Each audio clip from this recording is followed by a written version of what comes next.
this is how we teach. We explain it. We have either we demonstrate it, or if we can't do it, then we have one of our kids demonstrate it, and then we have people imitate that, try to do what that other guy did, and then we repeat it. Yeah, we repeat a lot of stuff. These are the things we repeat. I know Stu talked a lot about individuality and uniqueness and straight arm and all that stuff, but I still believe that the core of our sprint teaching is this right here. I would never teach a guy that could do straight arm. I want him to be like Carl. Oh, I know not everybody can be like Carl, and I'm not going. I mean, if the guy's fast, he's fast. That's all right. But this is the core. And you know what? I don't teach 3 sprinters. I teach 50 or 60. And so I have to mass teach. And so I want to teach them to be like this. The less is more idea, feed the cats. Because sprinters are cats, they're not dogs. Don't treat your sprinters like dogs. They're cats. Cats sleep 16 hours a day. They're neurotic as hell, and sometimes they're not very smart. But no, I'm kidding. But no, sprinters are not. But you know what? I always make fun of sprinters. But here's the deal: sprinters are so damn competitive. Sometimes distance kids aren't. Sometimes you have to tell a distance kid, the object is not to finish. The object is to race. Some distance kids are faithful as can be, faithful as a family dog, but they do not compete. Sprinters, you never have to tell a sprinter to compete. There are so many bad coaches out there.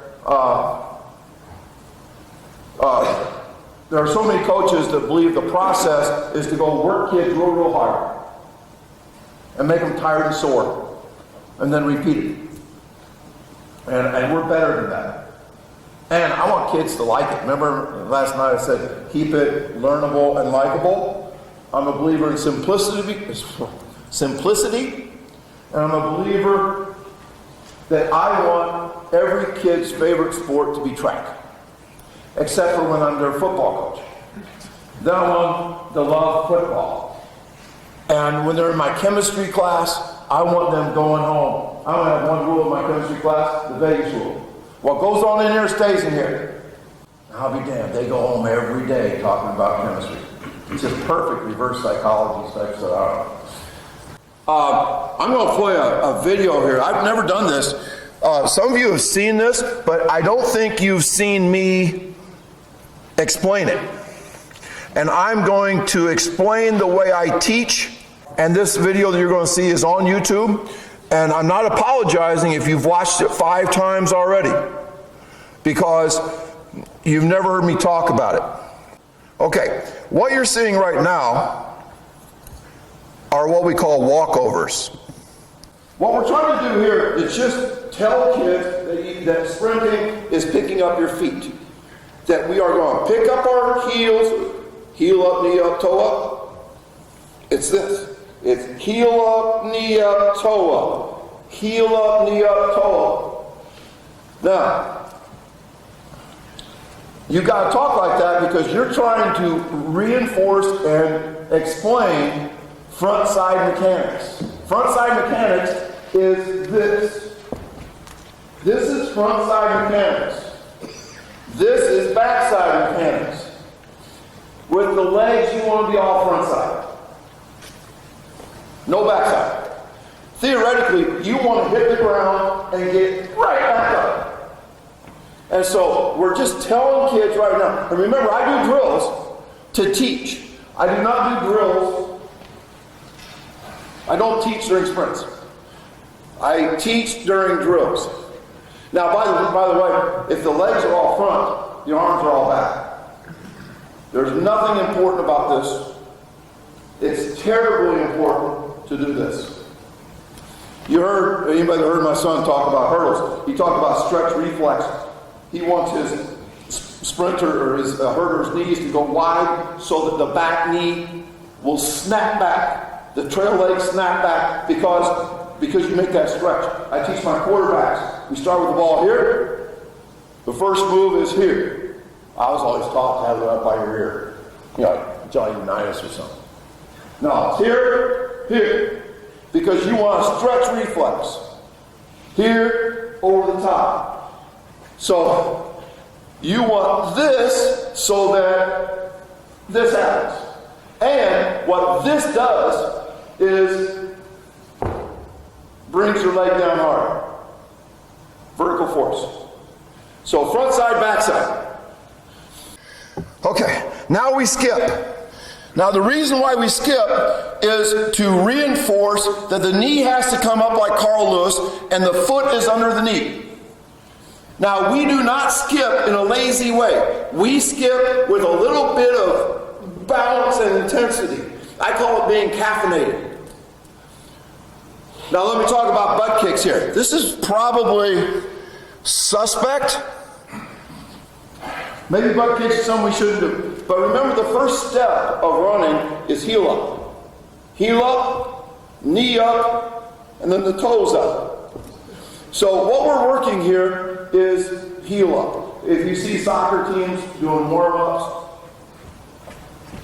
that's not what we do. We do speed drills. So we are going hard on all of these, and it's all alactic because we go about 3 or 4 or 5 seconds, and then we go to something else. It is picking your foot up as part of getting your knee up, and then your toe is dorsiflexed. We don't do B skips anymore. This guy's a hurdler though, state champ. We don't do B skips, but he does them good. This is on Christmas Day in Southern Illinois. Yeah, we used to do B skips all the time. This is my son out there in the lead, one of them. Okay, here's high knees. Everybody can do high knees. But a lot of them, this is what a coach told me once. He'd been a head coach at another place. Wanted to be my assistant, volunteer assistant. He pissed me off one day. He said, you know, every coach in the world does these drills. And I was about ready to, so? And then he said, but your kid's doing better. I was like, yeah, that's it. I'll never forget that now. 15 years, and I still remember he said, but your kid's doing better.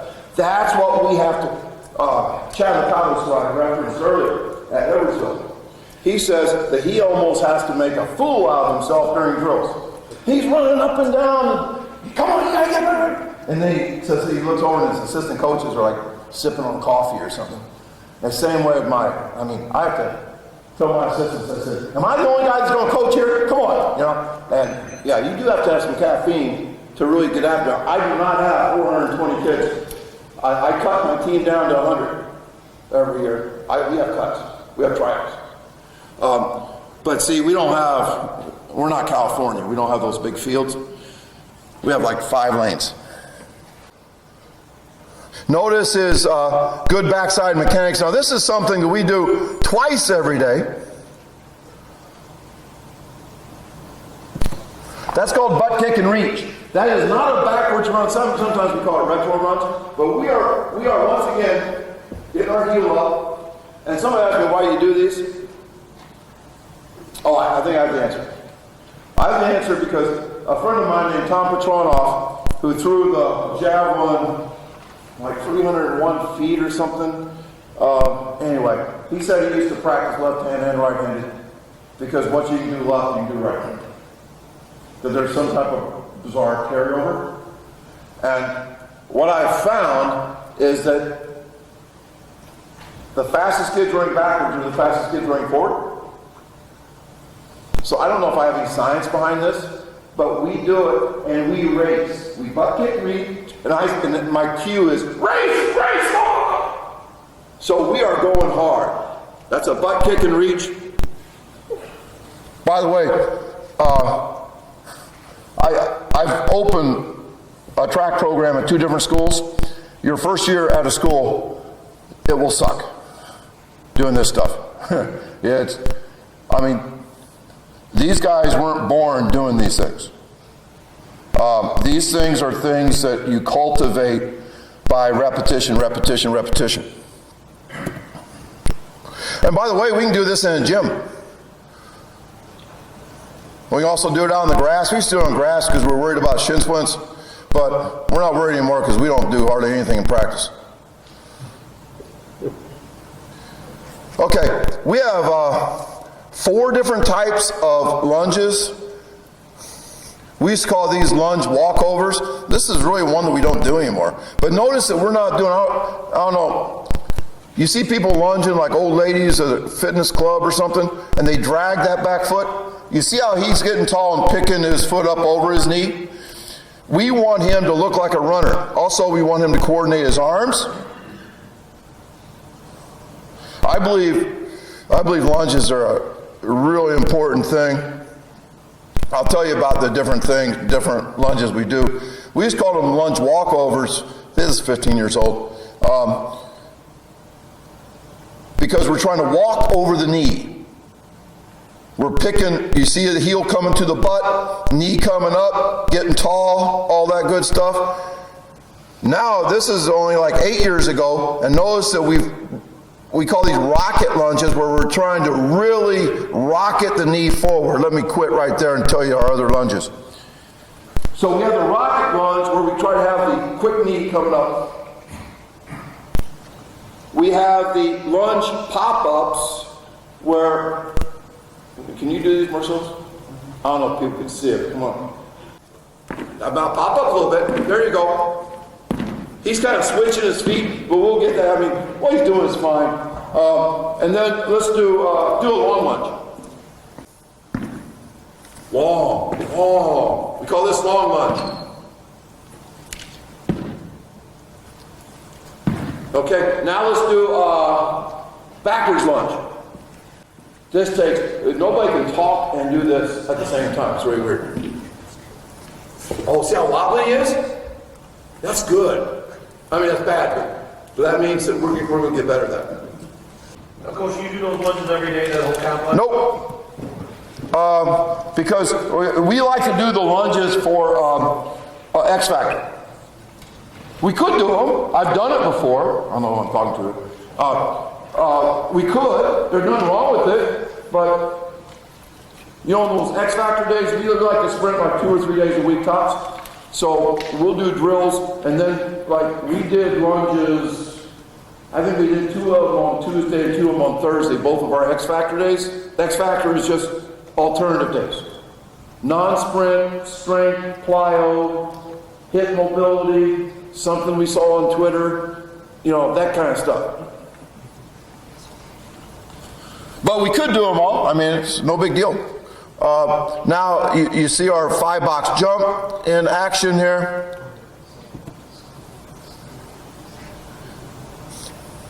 Now, if you were guessing, you've never seen this guy run. Fast or slow? 1-legged box jumps. Yeah, he ran 21.92 for a school of 500 kids in Southern Illinois. He's good.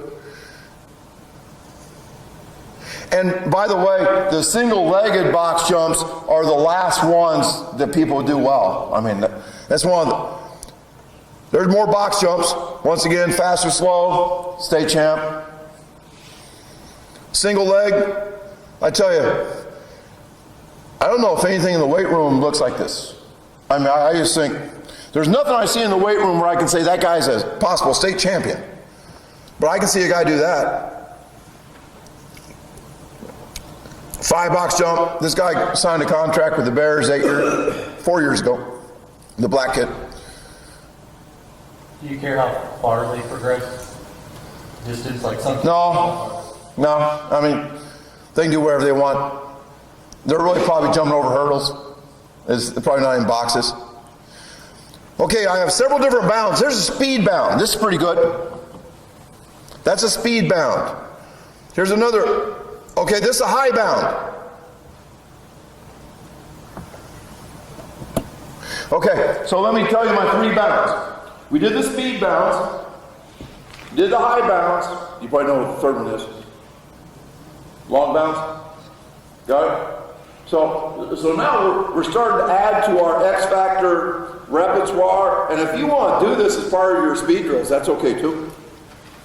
By the way, those box jumps, those are plyos, but I like to do those every day. Box jumps are a part of every day. We just need a little taste of plyometrics all the time, I think.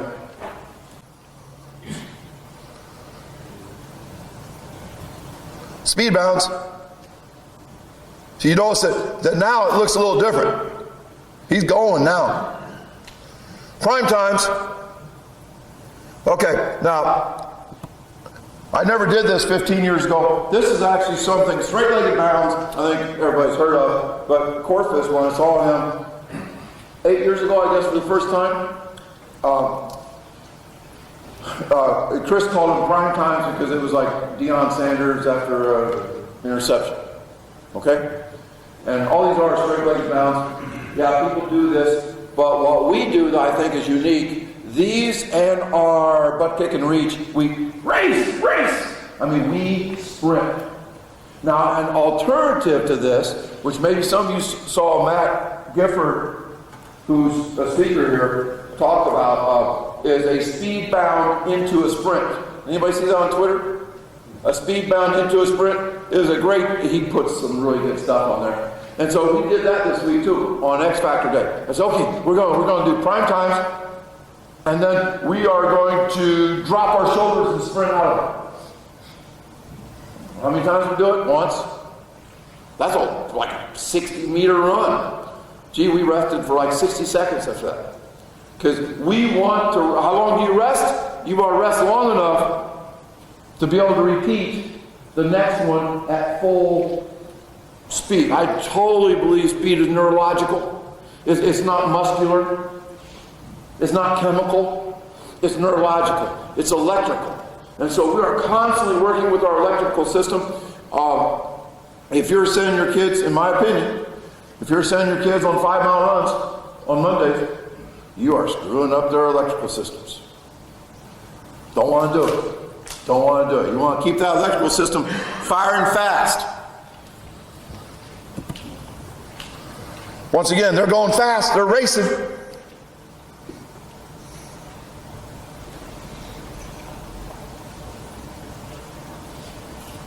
Straight-legged bounds. We call them prime times.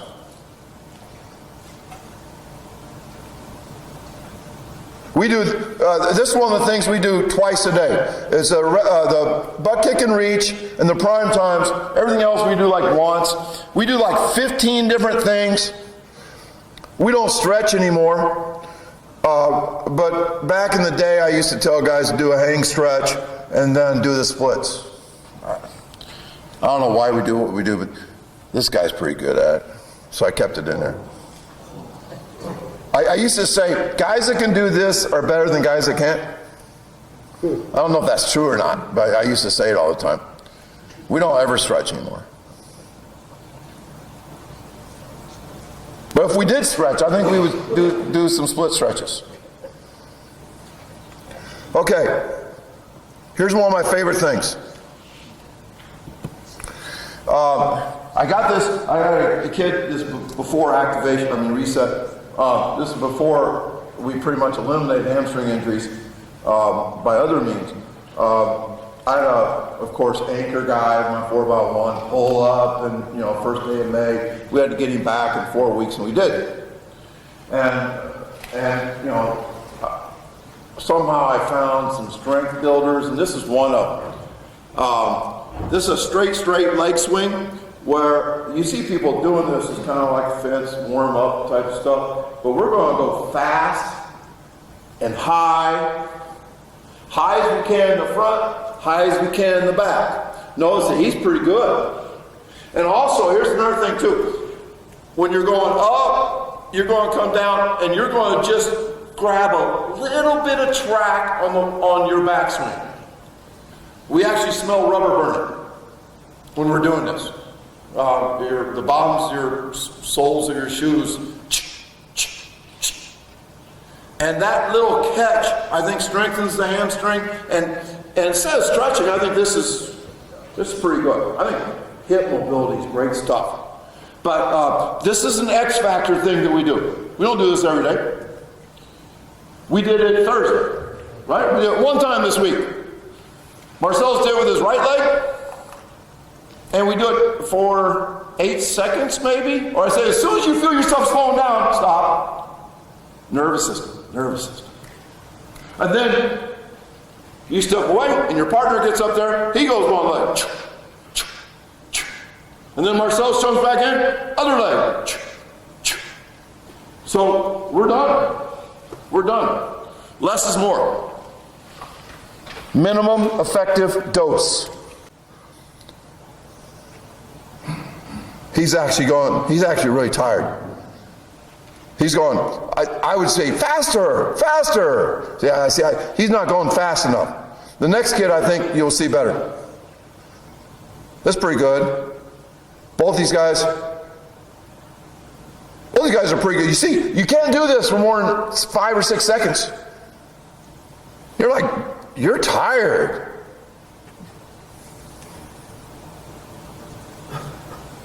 That's pretty damn good. You see do you realize that's good? Try that sometime. I mean, when you do that for 8 seconds, you are worn out. That's good.